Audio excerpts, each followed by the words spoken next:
Boa noite, seja muito bem-vindo para uma live muito especial para você que foi diagnosticado com câncer, para você que está desesperado, para você que perdeu a fé, para você que não sabe para onde caminhar, para você que tem dúvidas de qual é o melhor caminho. Trago para vocês humildemente o querido pastor Wellington, que já entrou aqui na live, já está presente. E eu quero agradecer imensamente a presença dele, porque ele vai, sem dúvida alguma, trazer luz diante dessas sombras que vocês estão vivendo. Ele fez isso quando eu encontrei a minha esposa, me casei com ela, tive o privilégio dele celebrar esse casamento, dele fazer essa união diante de Deus, querido pastor Wellington, e eu não poderia deixar ele só no meu ninho, só no meu espaço religioso, no meu espaço familiar. Precisava e preciso muito compartilhar com vocês pessoas que agregaram muito na minha formação espiritual, que agregam muito na vida de milhares de pessoas. Então ele está aqui presente, eu vou convidá-lo aqui para participar, ele que já fez o nosso pré-teste para iniciar a live.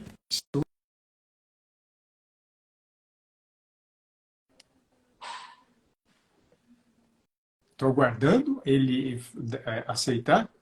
Pastor Wellington, boa noite, meu querido. Como é que o senhor está? Graças a Deus, melhor do que mereço. Consegue me ver e ouvir bem? Perfeitamente. Que legal. Com óculos está tudo resolvido. Eu também, ó, não tem jeito. Fui oftalmologista hoje também em relação a isso. Pastor, eu quero Oh, agradecer imensamente a sua presença aqui. Eu sei da sua agenda apertada. Agradeço muito a gentileza da sua querida família também, que muitas vezes você está na sua casa agora, cedeu o seu tempo familiar para que a gente possa abrir, na verdade, o Senhor, luzes para as pessoas que perderam a esperança. Então, muito obrigado de coração, muito feliz, muito grato por essa disponibilidade que o senhor está oferecendo às pessoas que mais precisam.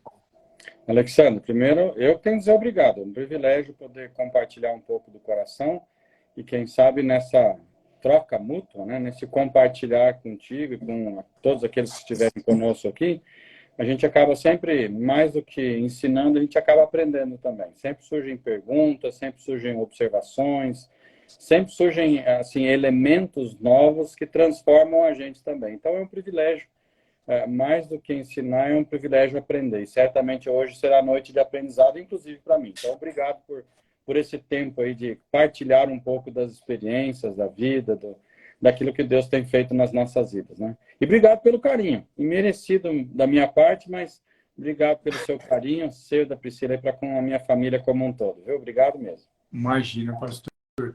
E a Pri está dando boa noite, está colocando o roxinho de emoji, as pessoas estão entrando aqui para prestigiar, né, para que a gente possa aprender com o Senhor, porque quando se fala em Deus, é algo muito abstrato, mas ao mesmo tempo, na minha visão, né, muito presente. Como é que a gente pode, pastor, entender o que seria, que é o motivo dessa live, né, uma fé viva daquela fé morta, palavras minhas, tá? Fé morta. Como é que a gente consegue perceber? Eu estou, nesse momento, vivendo câncer, enfrentando uma doença ou algum problema financeiro, familiar, e eu estou presente de uma fé viva, ou eu estou diante de uma fé morta, achando que eu realmente tenho fé e não tenho. Como é que a gente pode fazer esse exercício de conhecimento, pastor? Talvez uma coisa muito simples, mas que possa ilustrar isso e cada um fazer a sua avaliação, é que uma fé viva nos conduz por um caminho ou para um caminho melhor.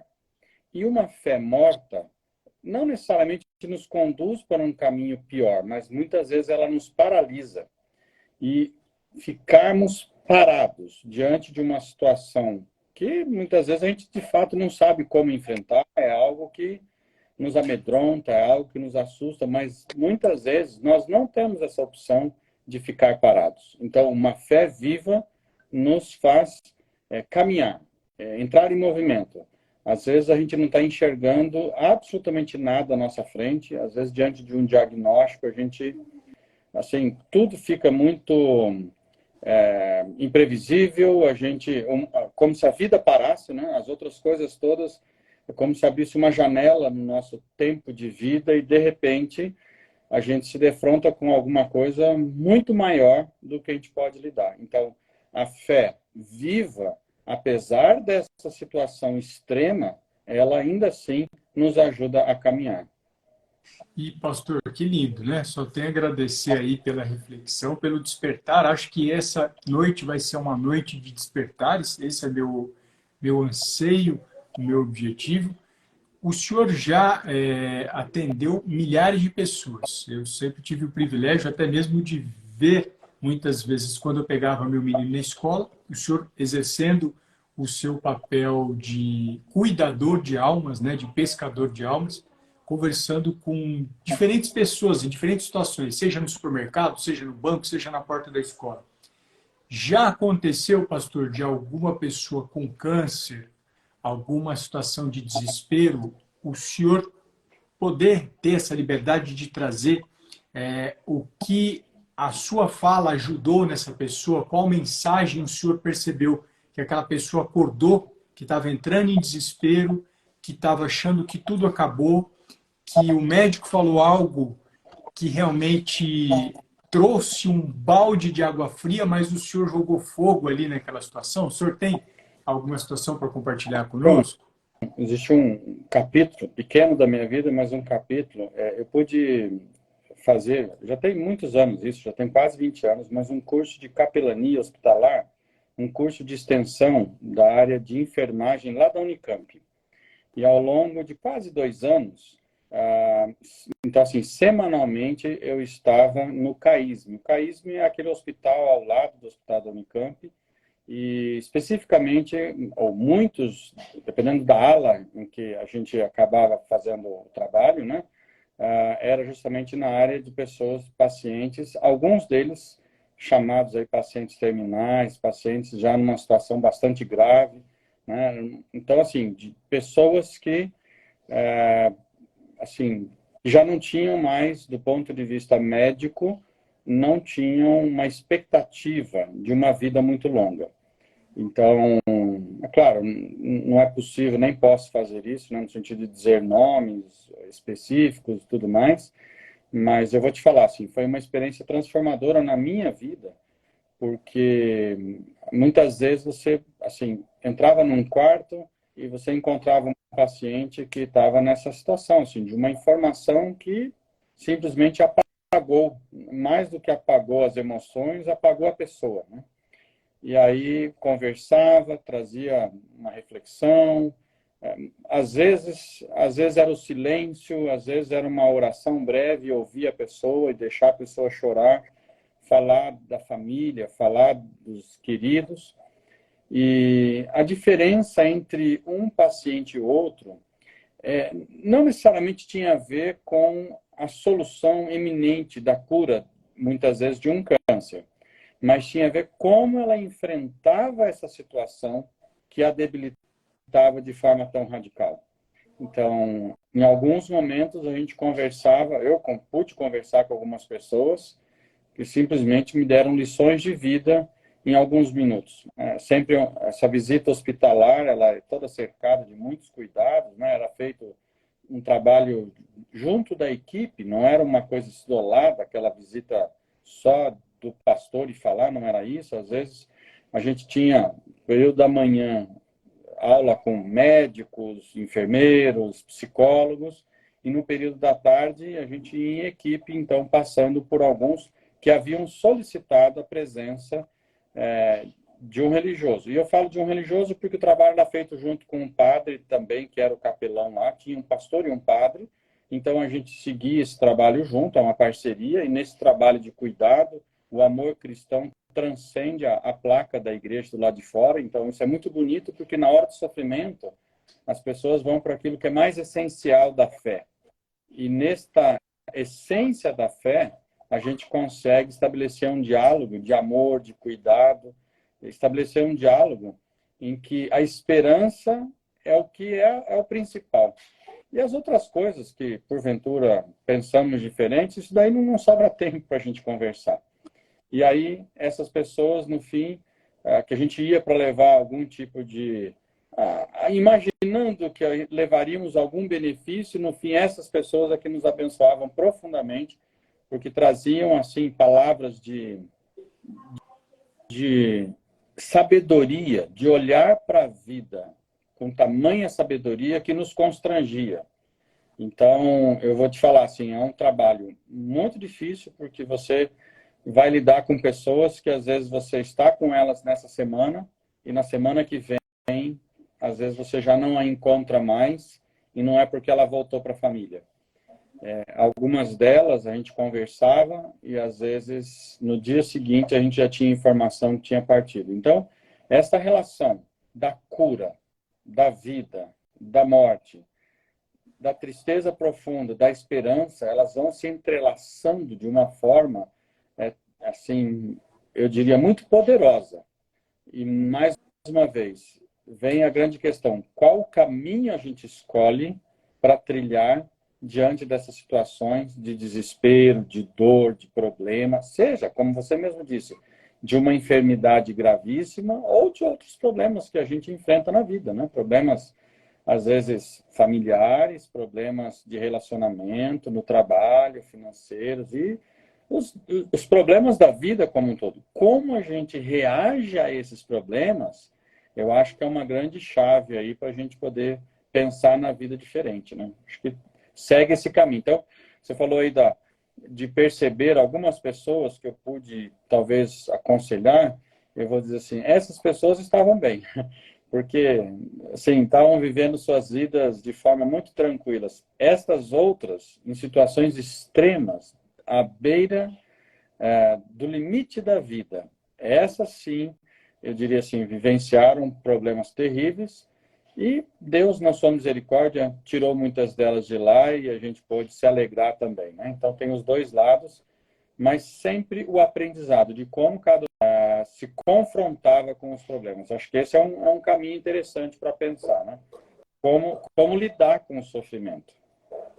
E obrigado por compartilhar essa situação. Eu fiz o meu estágio curricular no CAISM. Eu tive o privilégio do contato de pacientes com câncer no CAISM e aprendi muito lá com as nutricionistas. Foi um espaço muito rico e, sem dúvida alguma, pastor, essa questão do paciente, da pessoa que passa por uma situação extremamente delicada, nos ensina muito, né? E que bom ouvir isso do senhor também, né? Saber que esse espaço da capelania foi despertador. Teve uma frase que o senhor falou que me chamou bastante atenção, que é a essência da fé.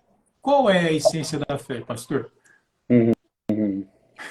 Existe uma frase citada por muitas pessoas, muito conhecida e muito antiga, mas eu acho que ilustra. E eu antes de dar a resposta e contar essa frase, eu vou só dar uma experiência. Depois a gente vai entrar, talvez eu tenha a oportunidade de contar aí, tive Covid, quase morri por conta disso, fiz uma cirurgia cardíaca, peito aberto também, uma situação extrema, né? Mas depois disso, bom, vai ficar gravado, o problema é que minha esposa vai ver. Ela não ficou muito feliz com essa ideia, não, mas meu filho inventou de comprar um salto de paraquedas, ele estava fazendo exército, e aí sobrou para mim, eu que tinha que ir com ele, era dupla. E aí a gente se preparou, eu tinha feito fisioterapia, todo o tratamento e tal, e aí fui para o médico, fui para a médica, né, para perguntar, eu falei, pode praticar esportes, né, depois já de um tempo de fisioterapia? Ela falou, pode, né, eu falei, todo tipo de esporte? Não seria bom você praticar natação, porque pode acontecer, passar mal, e aí não tem ninguém para te socorrer. Ciclismo é perigoso, porque se acontecer de você desmaiar alguma coisa aí, que você teve problema no Covid grave, você pode cair, mas tirando isso, o resto está liberado. Eu falei, tudo está liberado? Tudo. Eu falei, posso pular de paraquedas? Ela, o quê? Ela falou, nunca ninguém me perguntou isso, né? E aí, para encurtar a história, eu acabei indo, né, e junto com o meu menino, a gente entra num aviãozinho que parece uma Kombi com asas, assim, você senta num banco de madeira, um após o outro, assim, e aí sobe, vai, o avião dá 3, 4 voltas para chegar na posição ideal, e aí chega um momento que você precisa saltar. E esse saltar é assim, naquele caso, tem um instrutor, um equipamento que tem 3 paraquedas, um que diminui a velocidade, um primeiro que é o principal, e se falhar o primeiro, um segundo. Mas você tem que se jogar confiando no instrutor e no equipamento. Então você se joga e observa uma cena maravilhosa, né, de toda a paisagem, toda a natureza, assim, uma coisa incrível de ser feita. Vou falar baixinho, né? Faria de novo, sim. É fantástico, é fantástico. E a frase, te contando essa história, porque a frase que é tão repetida, mas eu acho que é válida, uma fé viva, a essência da fé viva, é a coragem de lançar-se no escuro, tendo a certeza de que Deus está com as mãos pronto para te amparar. Eu gosto muito Lindo, dessa frase. lindo. Eu brinco, né? É uma heresia, mas assim, uma heresia santa. Isso devia estar na Bíblia, né? Essa coragem da gente... Tem textos, é claro, que são muito próximos disso, né? Que trazem essa mensagem também. Mas essa ilustração deste lançar-se plenamente confiando em Deus, né? Que Ele tudo pode, todas as coisas. Ele nos deu o fôlego de vida, Ele que nos sustenta a cada dia. Se estamos aqui hoje conversando, foi pela permissão dEle. E a nossa vida está nas mãos dele também. Então, uma fé viva, a essência da fé, de uma fé viva, é ter esta coragem de lançar-se plenamente, confiando que Deus vai fazer a vontade dele. Eu acho que isso é bastante bonito, assim. Estou tentando usar de figuras, né, assim, mais... talvez mais lúdicas para expressar alguma coisa, mas que tem a ver com aquilo que eu acredito. Fé verdadeira tem a ver com essa coragem de se lançar. E que linda a demonstração do senhor, né, da sua história pessoal, o senhor comentou, e a gente sabe dos bastidores, e da definição. Olha que legal, Raimunda colocou, perfeita definição da essência da fé, pastor. Né? Eu achei lindo também. E me lembrou, quando o senhor falou desse se jogar e acreditar plenamente de que é possível, me lembrou duas passagens bíblicas, e o senhor me corrija, porque o senhor é um voraz leitor da Bíblia, eu sou apenas um principiante. Foi a passagem de Davi, quando enfrentou Golias, que se jogou ali diante dos filisteus, um pequeno rapaz em que ninguém botava fé naquele menino, ninguém acreditava naquele menino. Como pode um pastor enfrentar o maior rival que eles tinham, que eram os filisteus, e vencer, né? E me lembrou também da mulher que há 12 anos sangrava, a mulher não poderia sair sangrando no meio da multidão, de acordo com os princípios que ali tinham, e ela teve coragem de sair e ainda de tocar no manto de Jesus. Até arrepia essa questão, e me lembra, né, esse jogar, e me associa à fé dessas duas grandes figuras bíblicas, que é da mulher que sangrava 12 anos e de Davi, pastor. Será que eu estou errando aqui na prova? Posso também, dentre outros, mas dessas duas histórias, foi bem lembrado por você, porque o adolescente franzino, Davi, vai lutar com um homem de grande estatura, o maior dentre todos os guerreiros. Então, do ponto de vista humano, era assim, vai morrer, não tem o que fazer. Né? Assim, esse é o destino.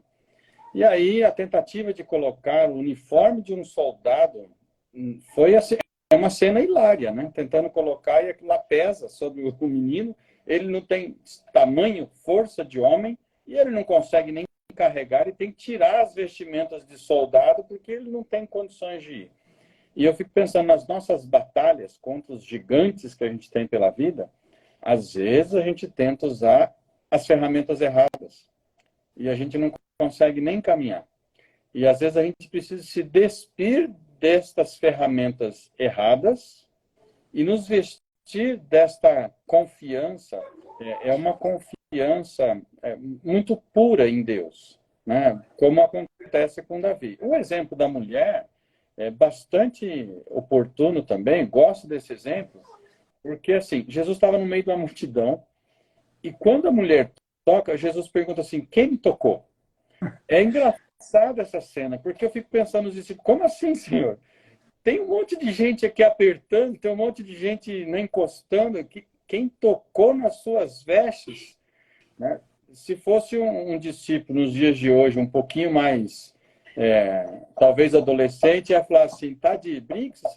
Tá de brincadeira, Jesus? Como assim quem te tocou? Impossível. Não, Jesus falou assim, alguém tocou diferente. E esse toque, perceba que foi de alguém que não quis chamar a atenção. Ela, no meio da multidão, que de Jesus passando de relance, e a fé dela, e aí, de novo, a fé viva, que levou ela a uma ação de simplesmente tocar, algo tão simples. E eu fico pensando quantas vezes, e agora de forma figurada também, né? Mas nós não temos a coragem de irmos em direção a Deus para estendermos a mão, entendeu? Para deixar que Ele nos toque também. Se a gente não tem coragem de ir, às vezes a gente fala assim, não vou fazer isso, não adianta fazer, ou não adianta fazer esse tratamento, não adianta. Eu fico pensando, a gente, do ponto de vista humano, cabe a nós fazermos tudo aquilo que precisa ser feito. Isso não quer dizer não ter fé. Até porque toda a ciência e todo o conhecimento dado ao homem foi Deus que permitiu. Então, se usamos um remédio, se usamos um tratamento, se usamos. Isso é um presente de Deus para os homens. E Deus pode usar estes meios que também vêm de Deus. Quando às vezes acontece num aconselhamento um a um, às vezes algumas pessoas vêm dizer assim, mas eu imaginava assim que fé era então parar de tomar o remédio, porque fé é isso, é confiar. Eu falava, vamos fazer o seguinte, o que você acha de fazer o seguinte? Primeiro, verifique com o médico se você está tomando o remédio certo. Isso eu não tenho como afirmar. Mas cada remédio que você tomar, faz uma oração. E peça para que Deus use esse remédio de uma forma milagrosa, que ele cumpra o efeito maior do que aquele que os médicos acham que vão fazer, para que a cura venha mais rápida do que aquela que é possível. Isso é fé. É você usar dos elementos que, inclusive na Bíblia, né, a gente vê vários trechos em que é citado que a pessoa deveria usar a pasta lá da folha de figo, usar o vinho, eram os elementos que eles tinham naquela época que eram entendidos como remédios, né? Isso não é problema. Então, uma fé viva, ela não briga com a ciência. Uma fé viva, ela dialoga com a ciência de igual para igual. Então, você tem que confiar. Mas vai precisar fazer uma cirurgia.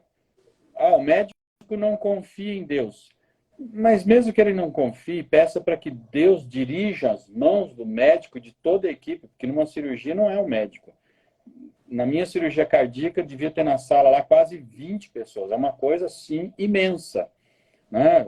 Eu nem sei por que tinha tanta gente lá. Acharam que eu ia sair correndo, eu acho, né? 20 para me segurar, né? Só pode.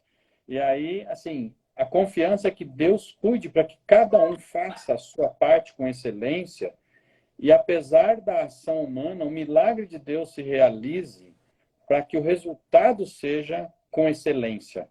Né? Eu gostei aqui, de novo a Raimunda colocando assim, temos que ter uma fé inteligente. Eu concordo com isso de forma muito intensa. Essa fé inteligente é a fé que faz com que a gente confie em Deus acima de todas as coisas, mas nem por isso despreze o conhecimento. É mais ou menos assim, olha, eu confio que Deus me protege. Muito bom. Então agora eu vou fechar o olho e vou atravessar uma avenida de 6 faixas, uma rodovia. Isso não é uma fé viva, isso é loucura. A fé viva diz assim, olha para um lado, olha para o outro, procura ver se tem uma passarela e vai até a passarela. Né? A gente tem que ter sabedoria. Né? Então, assim, a gente precisa entender que a fé viva, inclusive para que a gente possa vencer as nossas lutas, sejam elas muito ligadas às coisas da terra, ao trabalho, ao relacionamento, ou até à saúde, uma coisa que transcende, às vezes, o nosso conhecimento, esta fé viva diz assim, Você precisa buscar em Deus paz no coração para fazer o que Ele quer que seja feito. E aí você se lança no escuro. Porque tem gente que eu acho que tem medo da cirurgia e aí fica assim, não, vou confiar em Deus. Deus vai me curar. Deus vai me curar. Deus vai me curar. E se esquece que às vezes Deus está querendo usar o médico para fazer um milagre na vida dela. Né? Você conhece a história daquele...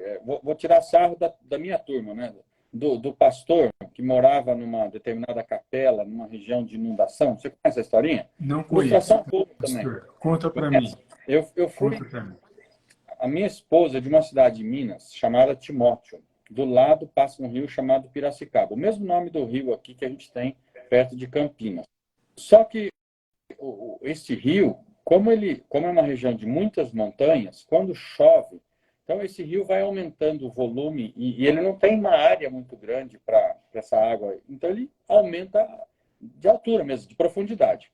E uma das vezes que eu estava lá, nesses mais de 25 anos que eu vou até a cidade, teve uma vez que me assustou muito, porque eu cheguei lá, o rio tinha subido tanto que cobriu praticamente um bairro inteiro. Então, as casas mais altas dava para ver, um caminhão, dava para ver assim, um caminhão grande, só o teto do caminhão e um pedacinho da carroceria. O resto estava tudo dentro d'água.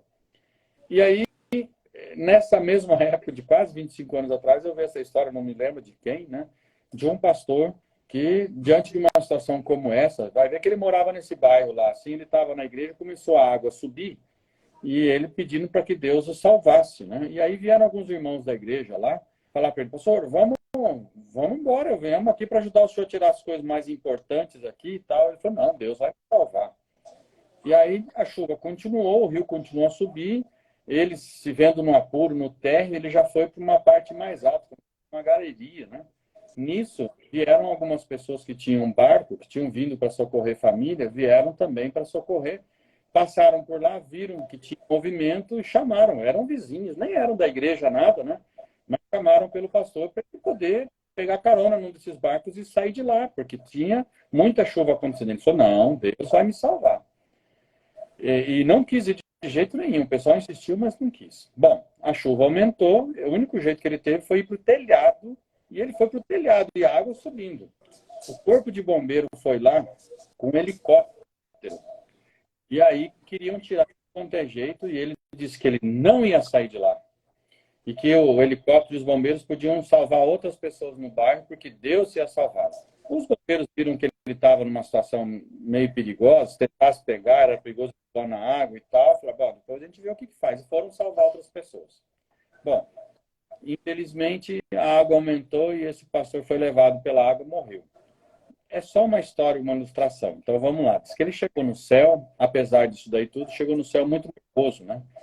E querendo falar com o responsável. O anjo da entrada não era suficiente, não. E aí o anjo, calma, senhor, o que aconteceu e tal? Ele falou, não, eu tava... Aí ele contou a história dele, que todas as vezes ele foi falando que Deus ia salvar, ele queria dar o testemunho de fé dele.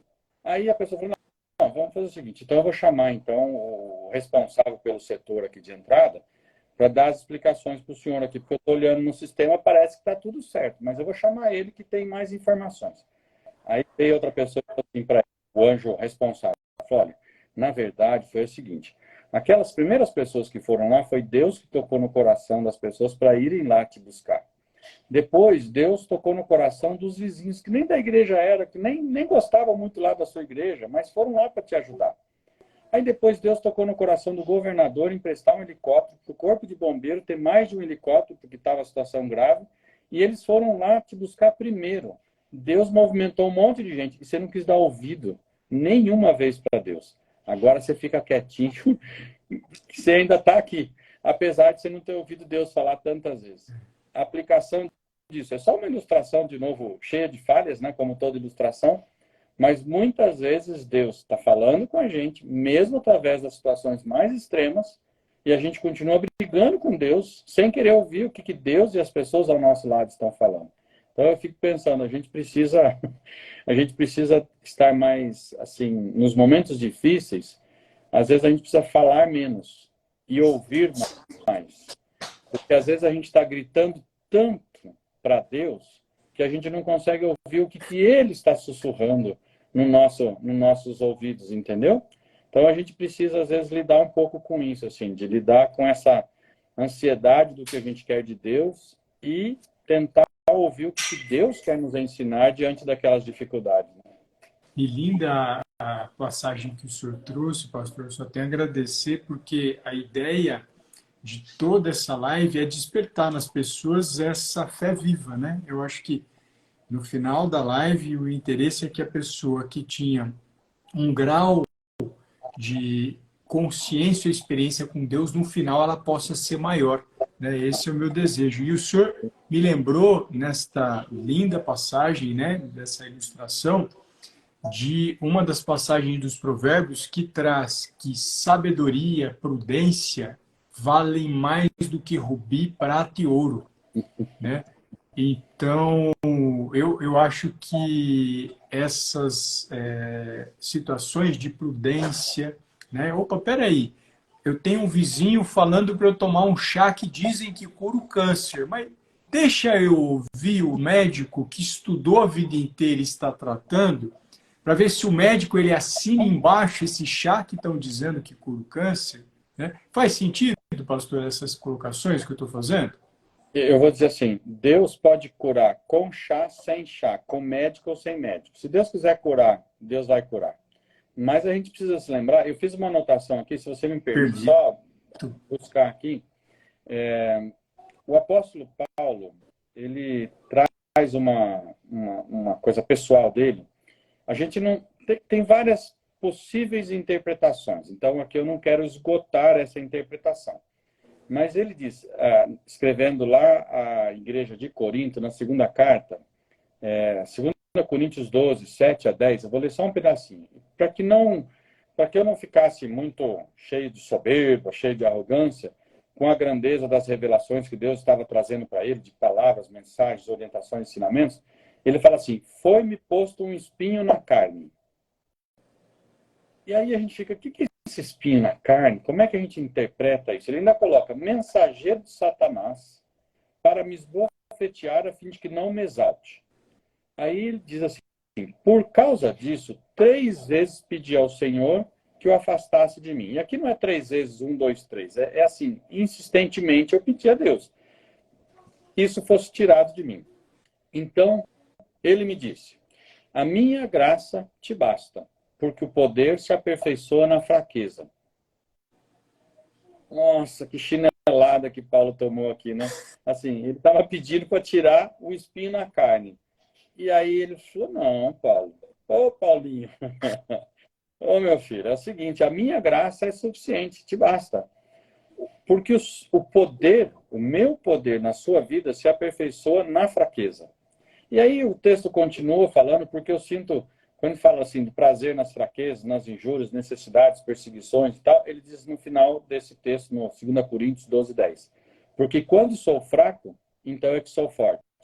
Você fala, bom, mas isso é um pouco maluco, né? Mas a ideia é, quando eu percebo que eu já não tenho mais força, eu confio em Deus. E quando eu confio em Deus, aí eu estou forte.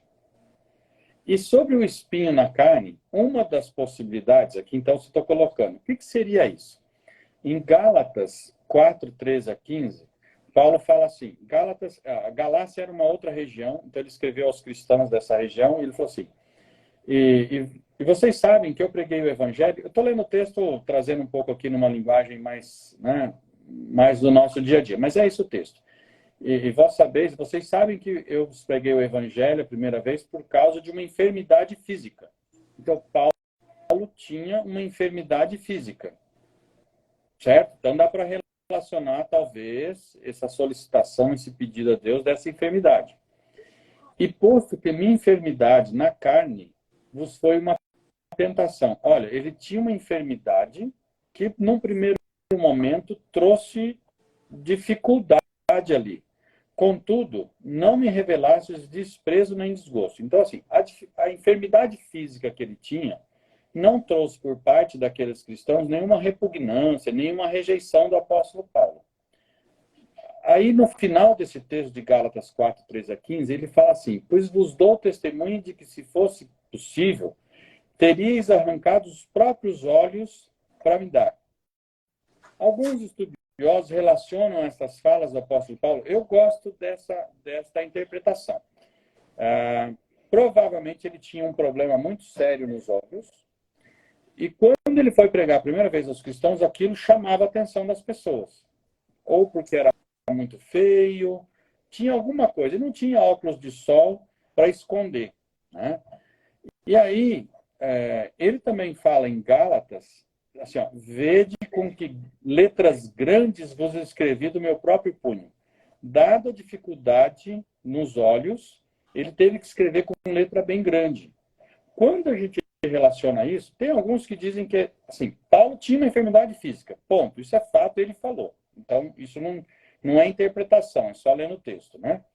Também ele diz que os Gálatas não se importaram com essa enfermidade física.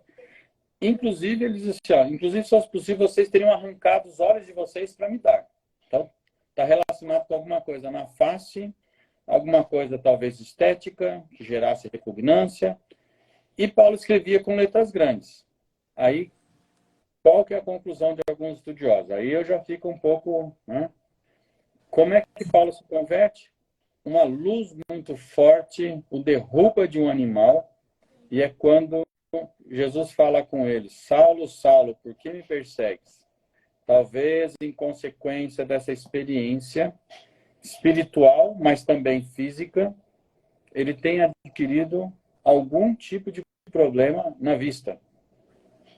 Não estou fazendo uma afirmação, estou falando de uma possibilidade, tá? Só para a gente pensar.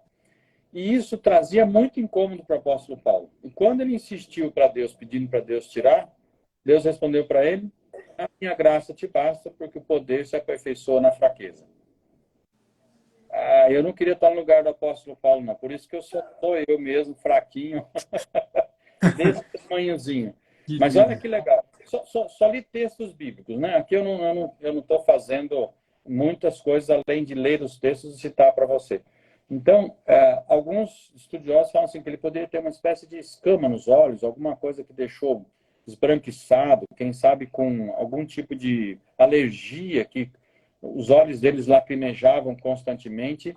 E aqueles cristãos da Galácia não se importaram com essa aparência não bela do apóstolo Paulo, com esse problema de saúde, e ouviram o evangelho, se converteram, e ele agradece esses cristãos porque não se preocuparam com isso e puderam ouvir o evangelho. E aí, o apóstolo Paulo, em outro texto, vai dizer assim: o que pode me afastar do amor de Deus?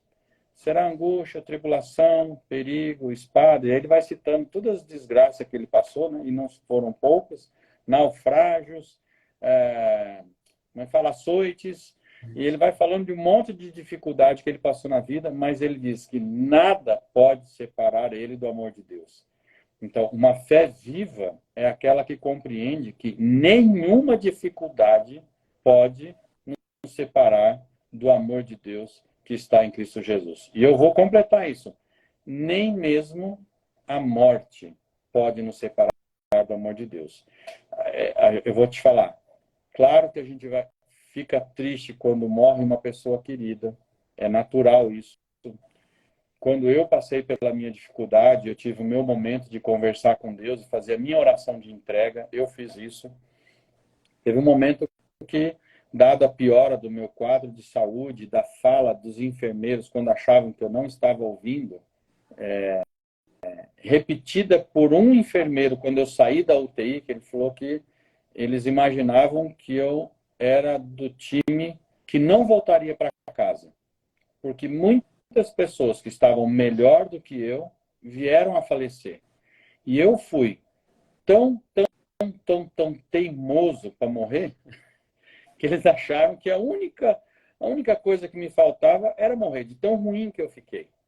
E aí ele falou assim: parabéns para você. Como eu tinha feito traqueostomia, um buraco, não tinha jeito de falar, tinha perdido 10 quilos, né? Um mês na UTI lá, não tinha muito o que fazer, né? Aí eu fiz assim: parabéns. Ele falou: parabéns para você. Eu fiz assim: não. Ele falou: como assim não é parabéns para você? Eu peguei e só apontei para cima, porque o que eu tinha feito? O que eu tinha feito foi, naquele tempo de UTI, me deixado ser tratado por Deus, orado bastante bastante. E eu vou te falar, e não foi só orando por mim, foi orando pelas pessoas que eu ouvia ao meu lado, e que eu ouvia 1, 2, 3 dias, e depois eu já não ouvia mais. Foi aquele março tenebroso lá, do pior mês, né? Ocupei o último leito de uma UTI que estava lotada até a boca.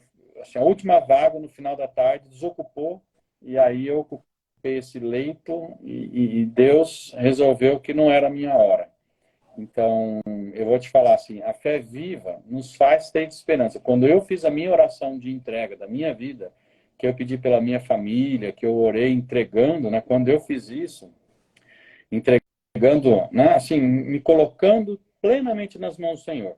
Não foi uma oração, assim, eu estava triste, né? Eu chorei com esta oração, não é, sou super-homem, não é isso. Mas eu tive uma paz tão grande no coração que eu não tenho palavras para descrever este momento desta oração de entrega. Tive aquele negócio de, assim, depois dessa oração, de tudo escurecer, de ver uma... Eu não sei interpretar isso, eu nunca estudei, eu não sei nada. Dizem que isso é um fenômeno do cérebro, tem explicação científica? Não sei. Eu só sei que eu passei por isso e aí, por algum motivo, passado alguns dias, eu voltei e aí o enfermeiro perguntou se eu sabia que dia era. Eu não tinha noção se eu tinha ficado uma semana, um mês, um ano ou 10 anos lá. Eu tinha perdido a referência de tempo e espaço, mas eu sabia que eu estava ali de volta, né? Assim, algo que, de fato, eu vou te falar, a única coisa que eu fiz foi fazer a minha entrega plena e Deus me deu uma paz que só Ele pode dar. Eu vou dizer, quando a gente experimenta, isso não tem a ver com capacidade, isso não tem a ver com conhecimento, isso tem a ver com misericórdia de Deus também, porque a fé a gente pode pedir, mas quem dá é Deus. Então também não tenho mérito nisso. Eu compartilho como algo que eu vivenciei e que depois disso muitos outros compartilharam comigo também, pessoas que passaram por experiências extremas, não só pelo Covid, mas você também já me compartilhou, né, da sua própria história aí de situações extremas. E eu vou dizer assim, todos que passam por essas situações extremas e descansam no Senhor, independentemente do que Deus faça, têm o privilégio desse encontro com Deus, desse cuidado maravilhoso, que é melhor do que qualquer outro tipo de bênção que a gente pode ter na vida. Porque assim, Deus naquele momento me permitiu viver. Eu posso...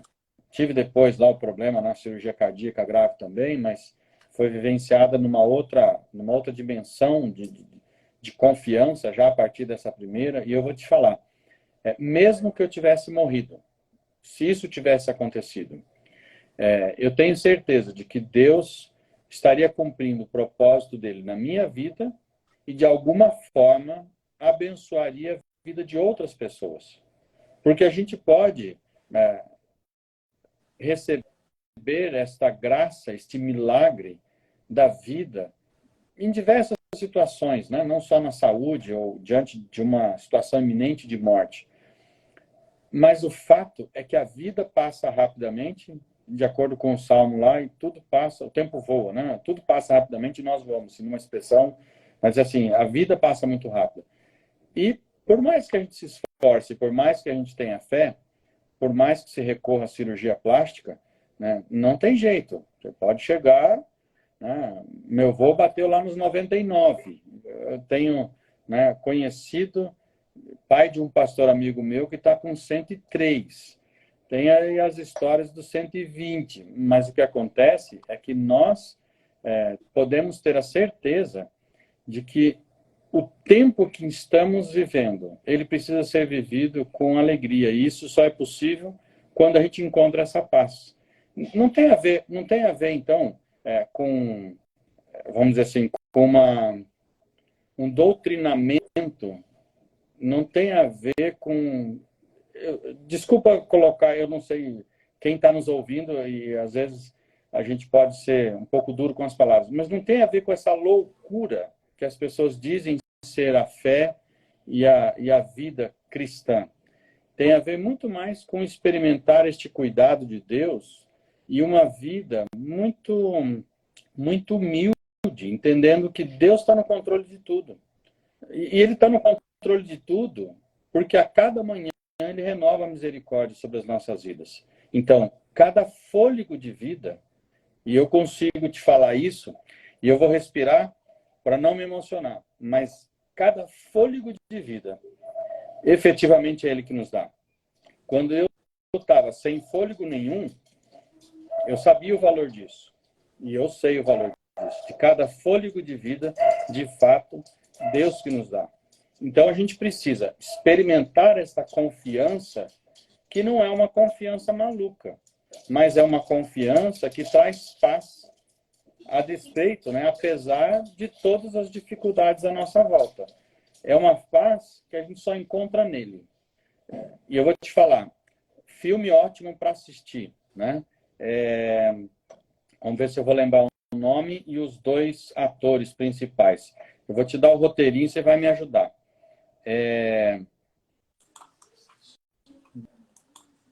Um ricaço, dono de hospital, fugiu agora o nome, mas eu já venho aqui, ó. E o outro é um mecânico pobre.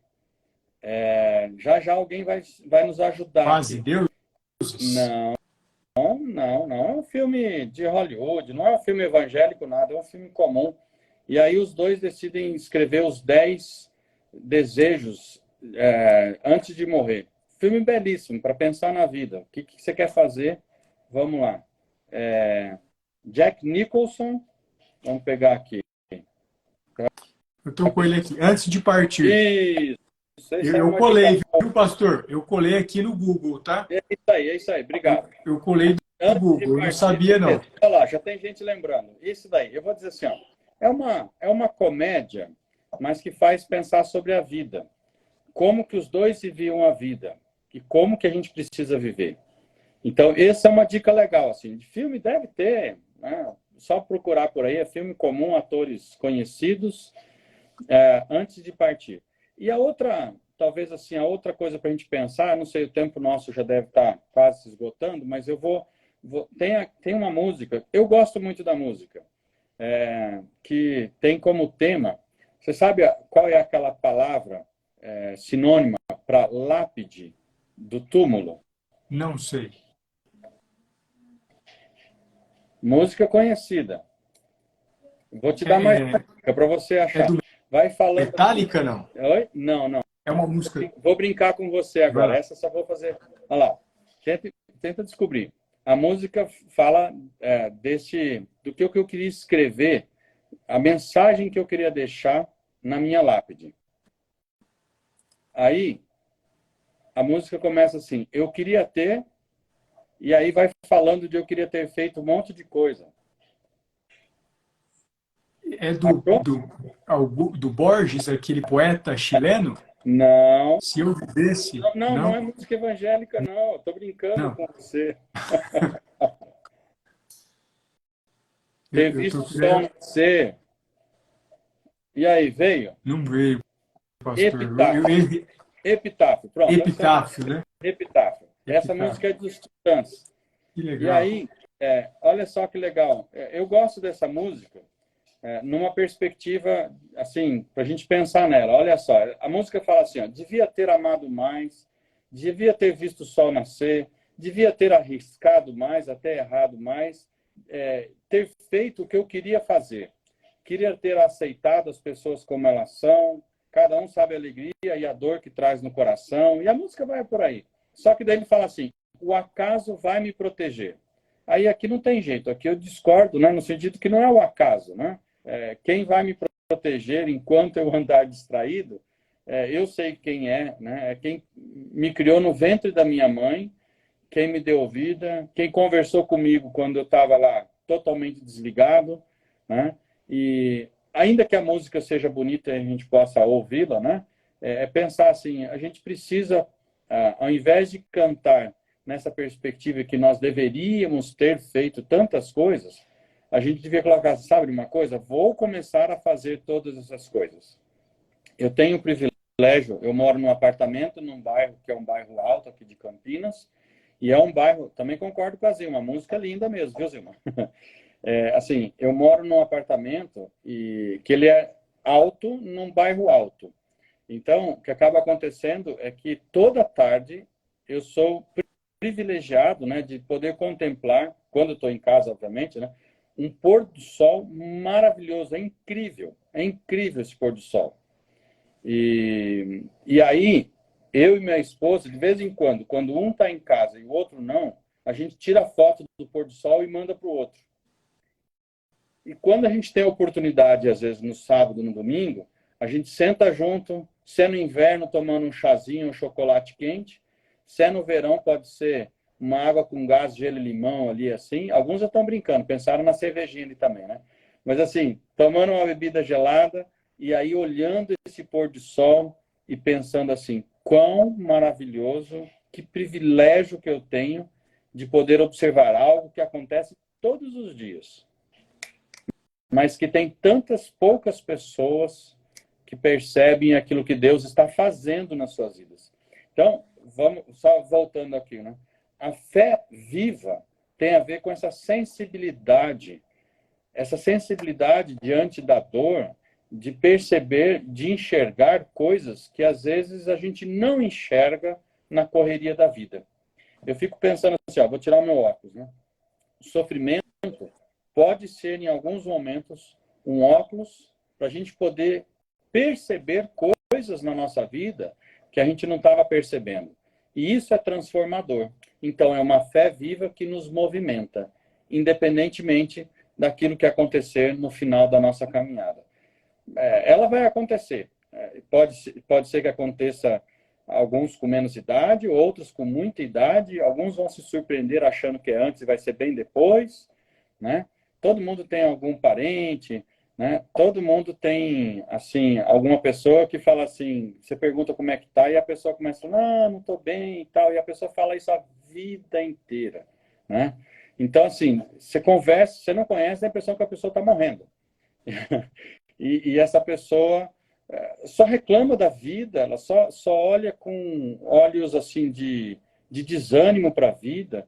E eu vou dizer assim, como enfrentar uma doença com todo esse peso? E aí, precisamos da ajuda aí dos psicólogos e psiquiatras, né? Quando a gente tem esta serenidade, esta paz, esta alegria, que não é, vamos pensar assim, não é uma coisa que a gente faz racionalmente, é uma coisa que a gente precisa de ajuda. Muitas vezes de outras pessoas pedindo que Deus nos dê isso também. Mas quando a gente tem este bom ânimo, isso nos ajuda a vencer as dificuldades. Então, vou contar uma última aqui. Ninguém fique com nojo aqui do que eu vou contar, não, mas é porque aconteceu comigo, né? Então, assim, eu perguntei, como eu estava tinha feito traqueostomia, bom, antes disso, eu estubei 3 vezes. A médica me deu uma bronca, diminuir a sedação, e nessa terceira falou, seu Hélio, o senhor vai morrer desse jeito, é a terceira vez que a gente entuba, o senhor estuba. Eu tirava, porque eu me sentia como se estivesse afogando, a sedação não estava no nível suficiente para mim, e a minha impressão é que eu estava dentro de uma piscina. Teve um dia que eu sonhei isso, que eu estava dentro de uma piscina.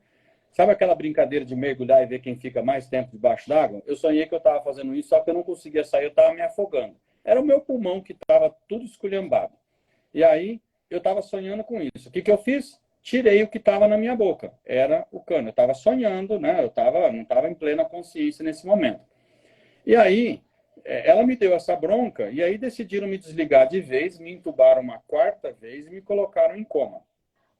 Ao me colocar em coma, rapidinho ali, eles resolveram colocar, né, fazer o corte, colocar, vamos dizer assim, ligação direta com o pulmão, ar, né, pressão positiva, e aí alimentação por sonda. Detalhe, eu sentia o tipo de alimento que colocava lá, se era de baunilha, chocolate, não sei o que, pela sonda. A sedação minha era boa, mas eu sabia a hora da comida.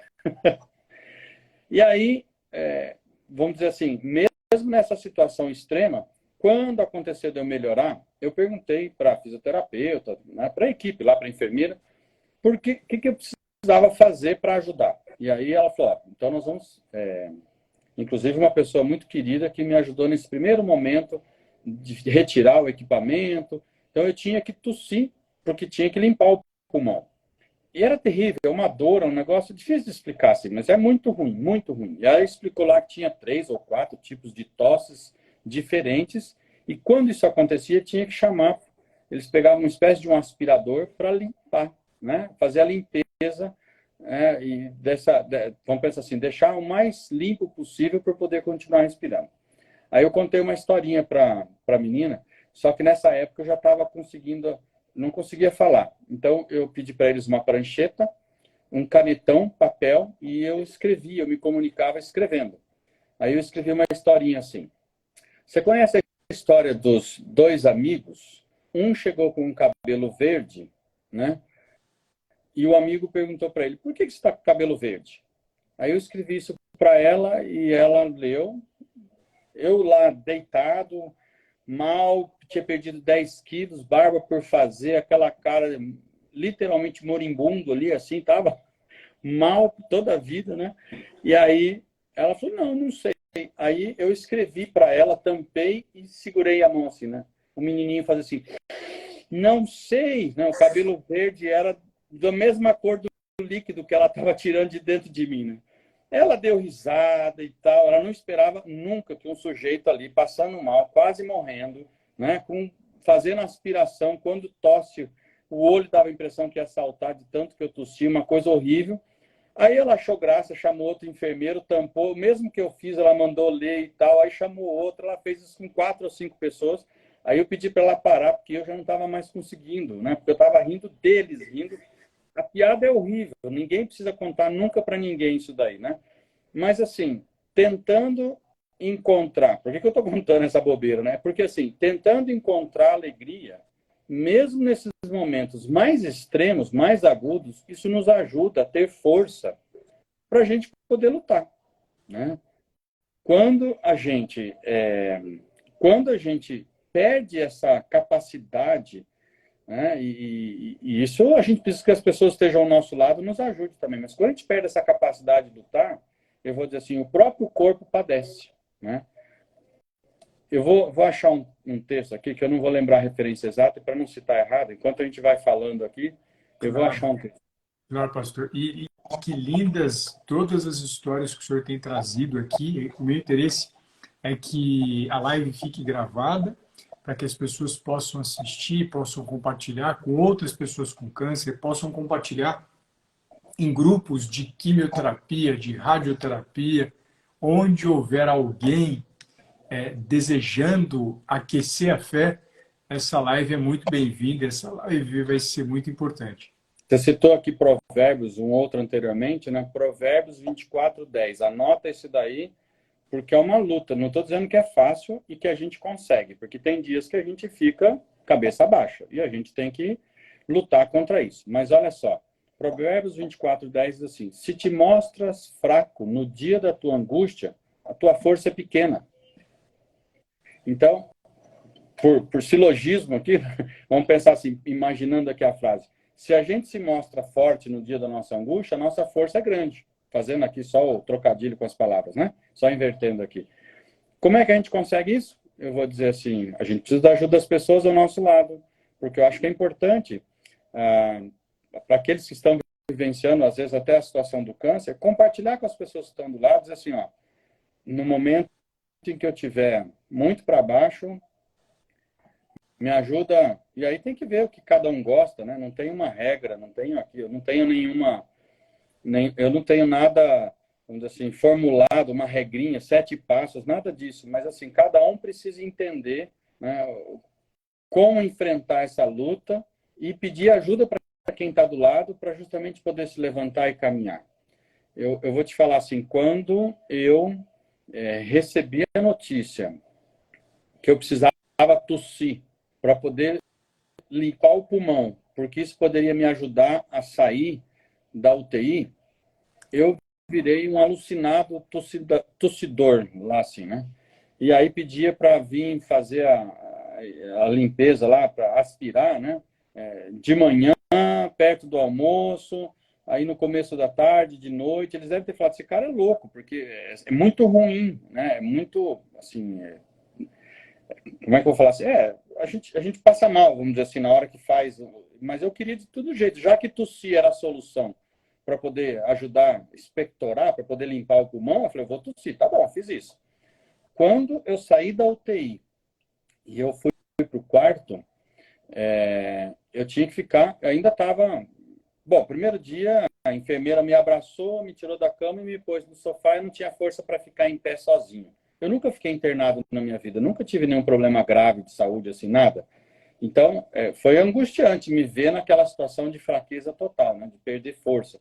Porque você perde muito músculo, né? Quando você fica na UTI, né, toda medicação, você fica deitado, você perde força total. Aí, o que eu fiz? Eu tinha que fazer exercício. Eles me passaram exercício, que tinha que fazer lá uma vez por dia, uma série. O que eu decidi fazer? Pedi para minha esposa levar peso, desses de academia, de 2 quilos. Eles me deram uma espécie de um andador, daqueles assim, pessoas que têm muita dificuldade para andar, então eu tinha que ter, e eu tinha lá máscara de oxigênio. Então eu andava com a máscara de oxigênio até onde o fio alcançava, se o caninho alcançava. Coloquei o peso para começar a andar com o peso, porque eu falei, se eu andar com o peso, eu vou fazer mais esforço. E aí eu fazia um pouquinho e sentava na poltrona, não tinha ninguém no quarto nessa hora, e aí eu respirava. O que eu comecei a fazer? Ao invés de fazer uma vez por dia, eu resolvi fazer 4 vezes por dia. Ao invés de fazer sem peso, eu comecei a fazer com peso. Chamei um nutricionista e eu falei para ele, quando eu como comida quente, eu não sei se eu como, que eles começaram a servir comidinha, primeiro sopinha, não sei o quê, eu falei, eu fico tossindo mais. Ele falou, porque esquenta, tem uma relação aí. Eu falei, então faz o seguinte, você pode me trazer uma gelatina a mais de sobremesa, mas corta o arroz. Eu quero só proteína e legumes. E aí eu comecei a comer proteína e legumes e zero de carboidrato. E ele me dava lá um suplemento de proteína também. Depois, e aí o suplemento de proteína, falou, vamos fazer o seguinte, se você conseguir fazer exercício, você pode tomar depois do exercício, vai ser de presente então. E aí eu comecei a tomar 2 ou 3 por dia, porque eu estava fazendo exercício de monte, né?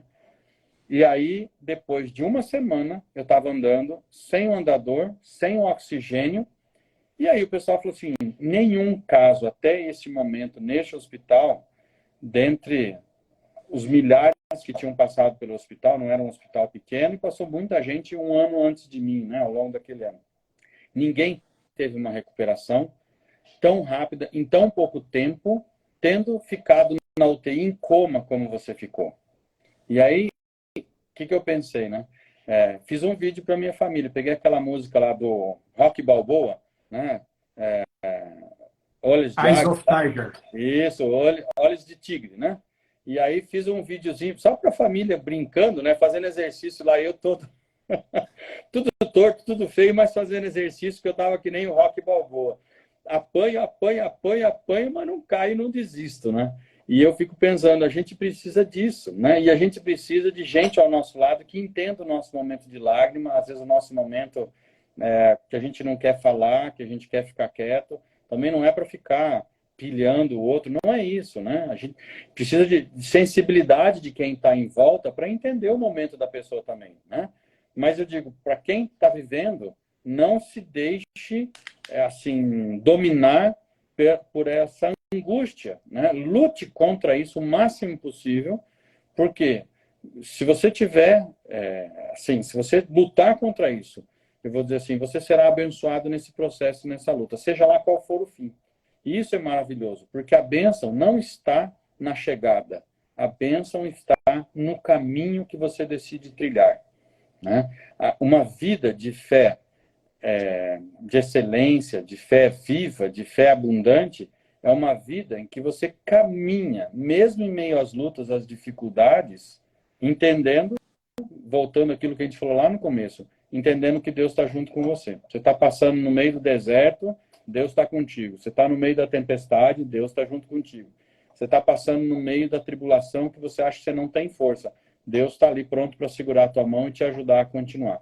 E isso te ajuda a olhar para a vida de um jeito diferente. Eu não sei, eu consigo imaginar, né, talvez por esses 25 anos aí conversando com muitas pessoas, que às vezes a pessoa não terá forças em si mesma, e aí nós estamos falando agora de algo que foge do meu conhecimento, mas de neurohormônios que as pessoas não terão o suficiente e elas vão estar deprimidas, elas vão precisar de remédio, vão precisar do psiquiatra dando remédio, e não tem problema. Toma o remédio e faz o exercício que o médico manda fazer, cuida da alimentação que o nutricionista tem, né, pode te dizer melhor, faz o que assim, a ciência te manda fazer e busque em Deus essa alegria que só Ele pode te dar. Os outros vão te achar maluco, igual eles me acharam que eu era lá na UTI, né? 6 meses depois eu voltei para fazer a cirurgia cardíaca.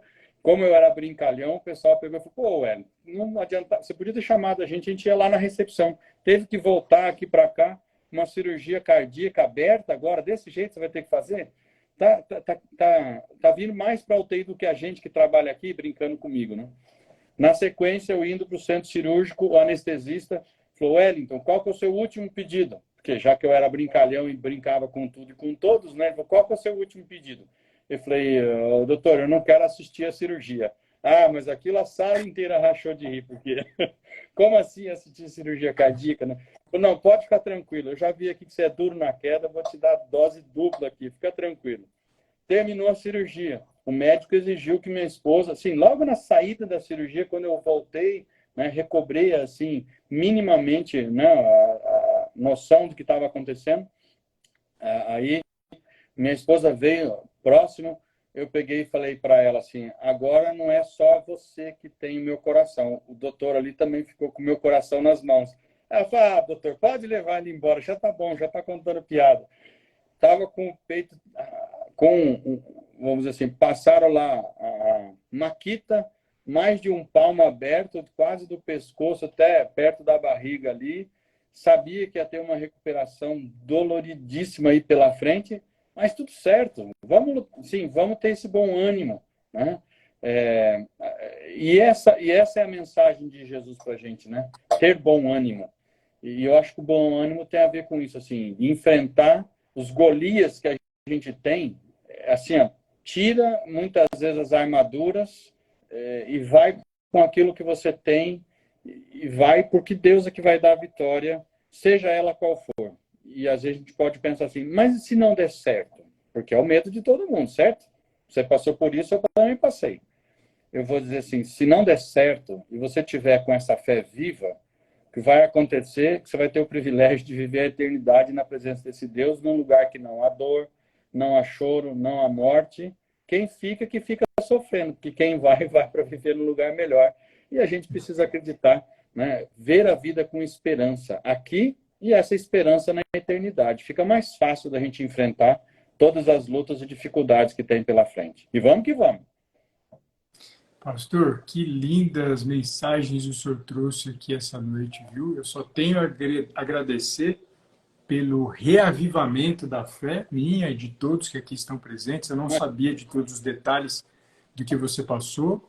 A gente teve contato pelo Zap quando o senhor passou pela cirurgia, né? Minha família em oração, pedindo para que o senhor pudesse se recuperar da forma mais bonita e mais rápida possível. Não sei se o senhor se lembra, mas eu mandei mensagem para o senhor na época. Muito obrigado. Né? E eu só tenho a agradecer tanta mensagem leve, tanta mensagem especial, e que essas mensagens possam tocar no coração de cada família que está aqui hoje presente, de cada paciente com câncer, Tem de cada pessoa que... querida minha, mandando beijo, abraço, amo também todos vocês aí. Não fala muito não, porque senão eu emociono também. Depois da cirurgia no coração, eu fiquei meio emotivo, então não posso ficar, né? Vamos terminar para cima. Essa nossa conversa aí, né? Não, mas a ideia que já foi plantada, né? Como o senhor me corrija, a semeadura é opcional, a colheita é obrigatória. Então, não importa o que a gente encerre agora, vai estar lá em cima, porque a colheita já está acontecendo agora. De todas as sementes maravilhosas que o senhor trouxe, eu quero agradecer imensamente o seu tempo, a sua generosidade, a sua espiritualidade, o seu desejo pleno de que cada pessoa que aqui esteja presente possa experimentar algo extraordinário, experimentar algo melhor. E quero agradecer a todos que aqui estiveram também pela oportunidade de compartilhar histórias. Eu não pude comentar cada uma das histórias que as pessoas foram colocando, mas eu entendi que o que o senhor trouxe foi despertando nas pessoas momentos especiais que elas passaram com Deus. Então, obrigado a todos, obrigado, pastor. E eu quero aproveitar também, pastor, para que as pessoas tenham a oportunidade de saber de um maravilhoso trabalho que o senhor faz, usando princípios éticos cristãos na gestão da educação. Então, se o senhor puder falar um pouquinho desse projeto, dessa iniciativa que o senhor faz diante da gestão da educação, como é que é a Educanálise? Eu vou deixar aqui nos comentários para quem está assistindo ao vivo, né? Depois dá uma olhadinha nos comentários, a empresa que o senhor faz essa gestão na área de educação utilizando princípios éticos cristãos. Conta um pouquinho para a gente, por favor. Como não é o tema, eu vou ser muito breve, mas olha só. Eu acredito que conhecimento e educação transformam vidas e realidades. Nós temos um problema gravíssimo no nosso país de escolas com baixa qualidade de educação. E uma das áreas que muitas vezes prejudicam, né, o resultado no ensino tem a ver com uma gestão equivocada. Então, a maior parte dos projetos que eu tive já envolvido até hoje foram projetos ligados a escolas particulares, mas que tem famílias e pessoas que também esperam que a escola possa oferecer uma escola de excelência. A gente está, assim, começando a semear também, talvez surja aí ao longo desse ano, depois eu compartilho contigo no particular, mas tem aí algumas oportunidades de a gente alcançar também agora projetos maiores que envolvem escolas públicas e o que está mais à frente aí talvez envolva 1.000 escolas de uma determinada região muito carente do Brasil. Se isso acontecer, se isso se confirmar, é ir ajudar as pessoas a fazerem a gestão dos recursos para que o ensino seja de excelência, para que as pessoas possam ser transformadas através do conhecimento. Eu acredito nisso. Eu acho que as pessoas, quando elas têm mais conhecimento, elas vivem melhor nas diversas áreas do saber. Quer dizer, muitas pessoas passam por dificuldade financeira e elas culpam, às vezes, a falta de bênção de Deus, mas elas entram em dívida, gastam mais do que recebem. Então a culpa não está em Deus, está na falta de sabedoria de usar os recursos que tem. E todo mundo tem recursos limitados, independente de quem tem pouco ou quem tem muito. Se não usar com sabedoria, vai ter problema nessa área, seja CPF ou CNPJ. Né? Em relação à saúde, se as pessoas têm conhecimento de como cuidar da saúde e são pessoas que cuidam da saúde, elas provavelmente terão qualidade de vida quando chegar na velhice. Então, se não cuidam, muitas doenças vão surgir muito mais cedo. Então, o conhecimento pode dar a elas prolongamento de vida. Não adianta ficar bravo com Deus depois de ter destruído a saúde por 80 anos, né, e achar que, vamos pensar assim, que Deus pode dar mais 80 anos de vida. Ela destruiu a saúde dela por 80 anos. Se Deus prolongar por mais 2, 5, 10, está no lucro, vamos dizer assim. E isso vale para os relacionamentos. Quem estuda, vamos pensar assim, a si próprio, para se entender, então vai conhecer um pouco mais de si mesmo, vai entender como melhorar como pessoa. Então, o conhecimento vai ajudá-la a ser uma pessoa melhor. Na sociedade como um todo, se a gente entende um pouco como as coisas funcionam, né? Os relacionamentos que transcendem o contexto da família. Então, quando nós conhecemos mais, nós somos capazes de viver de forma melhor. Então, a minha atuação, ainda que seja uma área mais técnica, mais específica, é porque eu acredito que o conhecimento transforma vidas. E é claro que a minha atuação precisa estar marcada por valores éticos corretos, de forma que aquilo que eu faço, eu tenha que fazer com excelência, como se eu estivesse fazendo para Deus. Então, é uma atuação técnica, é uma área de conhecimento, precisa de conhecimentos específicos da área em que eu atuo em si, mas eu faço isso também como ministério. Davi foi rei, Moisés liderou um povo, quando tentou ser juiz, deu errado lá, teve que receber a orientação do sogro, porque ele estava errando na gestão de pessoas. A Bíblia fala de gestão de projetos, a Bíblia está cheia de conhecimento. E uma última observação, tem gente que fala assim, mas pastor, como que você acredita na Bíblia? Um livro que foi escrito há tanto tempo, né? Assim, não diz respeito à nossa sociedade hoje. Eu falo, verdade, de fato a Bíblia foi escrita há muitos anos atrás. Né? Os últimos textos já têm 2.000 anos. Os outros têm mais do que isso. Você pode falar 3.500 anos aí, mais ou menos, mas é muito tempo. A questão é que o ser humano não mudou. Continua sendo, né, o indivíduo que agride as outras pessoas com palavra, que não cuida de si próprio. Então, o ser humano precisa de cuidado. E, nesse sentido, a palavra se torna nova. E aí a gente pode, se a gente não usar textos fora do contexto, que é o que muita gente faz hoje em dia, infelizmente, a gente pode se apropriar desses conhecimentos todos para a construção de uma sociedade melhor. Uma sociedade marcada por amor e de busca busca da excelência em tudo aquilo que nós fazemos. Então, seja qual a área de atuação, aqueles que estão nos ouvindo, porventura nos ouvirem aqui, atuem com excelência, façam como se estivesse fazendo para Deus. E eu tenho certeza que isso será instrumento para Deus abençoar a sua vida, seja ela em qual área for.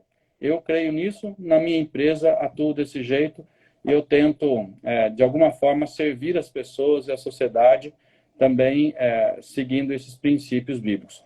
É uma área mais técnica? É uma área mais técnica, mas eu faço como se eu estivesse fazendo para Deus, pensando que, de alguma forma, eu estou contribuindo, quem sabe, minimamente para a mudança da sociedade. Que legal, pastor. Muito obrigado. Muito obrigado pelas doces palavras, muito obrigado pelos ensinamentos, muito obrigado por tudo que o senhor fez, está fazendo e ainda vai fazer pelas pessoas que mais precisam, viu? Deus abençoe o senhor, Deus abençoe a todos e obrigado mais uma vez pela participação e as portas sempre estão abertas, o senhor sabe disso, viu? Valeu. Obrigadão por esse tempo muito precioso aí. Obrigado. Mais abençoador do que ensinar é aprender. E eu tenho aprendido contigo.